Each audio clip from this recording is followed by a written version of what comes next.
to a great extent with a group of New Orleans musicians. If you could comment on that scene a little bit, why so many people left here, went to L.A. and the scene out there. Well, a lot of us didn't leave voluntarily. I'll say it very straight up. We were sort of told not to go to or through the city of New Orleans. And there were some other ones that got out there by accident and couldn't get back. Right. It's saying this is way before Katrina. He's talking about in the 60s and stuff.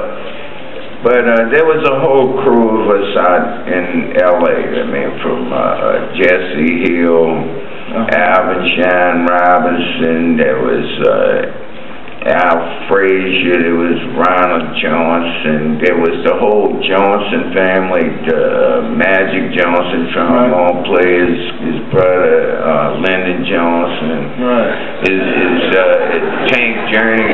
But it was like a string of guys. And Harold. But the fact of it all is that it was a string of guys, and we were all trying to do something because we were all we had to hang on to of what our heart was about. It was like, this was, Earl Palmer used to be the only guy from New Orleans in California that knew how to fit right into all the jivenosity of recording sessions out there. Right. And it was really, after you played on sessions in New Orleans, and it was all guys playing from their heart. Right. And all of a sudden you're out there, and I remember we were doing the first Buffalo's record,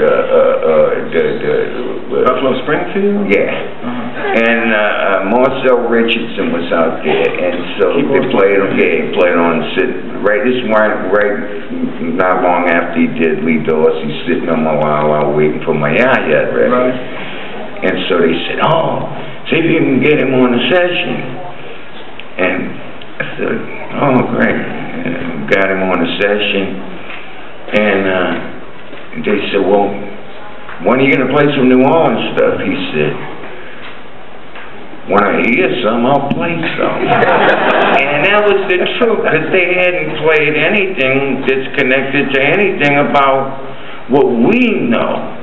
Right. People here, we know, look, you grow up, you hear the street bands, you hear all the brass bands, you hear everybody, whether you're at a funeral, whether wherever you hear some music, whether it's at the parade, anything, you hear second line, be here, and it's something that just becomes part of your nature, whether you know it or don't. Right.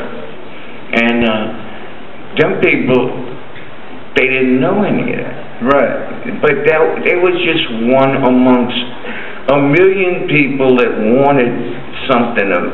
It's like people used to come to New Orleans to make a record.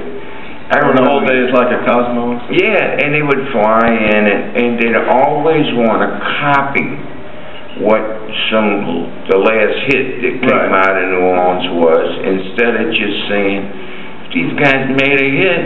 If we got the right song, let the guys that did it